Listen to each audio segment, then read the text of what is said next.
सकाळ सकाळच्या पारी तुमच्या भावने दिला पाला पेटू. तर मित्रांनो ब्लॉग शेवटपर्यंत बघा, कडकच आहे. तर कसं आहे पब्लिक, आपल्या मिनी ब्लॉगमध्ये तुमचं स्वागत आहे.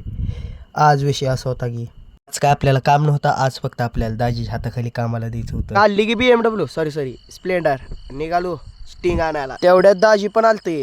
दाजी म्हणल्यावर काय ढिला बेत असतोय भागात टॉप घेतली स्टिंगानं आलोय घरी. दो गोड जिंदगी गे म्हणून पिलू स्टिंग. दाजी बी काय ढिला बेत करत होतं. पेलू स्टिंगन लावली आपल्या कामाला. दाजी काय असं फडफड बिताड फोडत होतं. म्हणलं दाजी दम झालंय आपली फायनली काम. मग एवढं काम केलं म्हणलं भूक तर लागणारच की हो.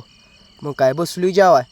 जेवताना सुद्धा दाजीचा नाद बघाय, बैलाची शर्यतच बघाय, नादच हो बेकार हो. केलं जेवण बसलो एवढं चाळ करत. दाजी काय लिस्ट काढत होतं फुल्या कामाची. दाजीला म्हणलं चालू द्या. गेलं की दाजी. मग काय कटाळ पण लय आलता. आता झोपून 4 वाजता उठावं म्हणलं. उठलो की 4 वाजता. मग काय आपल्याला भूक लागते म्हणल्यावर गायला पण लागणारच की हो.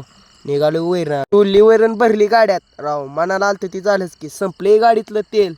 अरा म्हणलं आज गाडीनं पण साथ सोडली. उतरलो गाडीवर निघालो घराकड तेल आणायला.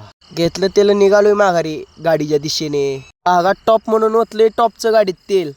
मग काय निघालो तिथनं आपली गाडीवर बसून घरी आलो. घरी केली कुठे चालू. आपल्याला काय काम तर लयच आहे की हो. शेतकरी म्हणलं काम तर असणारच, त्यात काय हरकत नाही. झाली की फायनली कुठे तुमचा भाऊ झालाय मोकळा.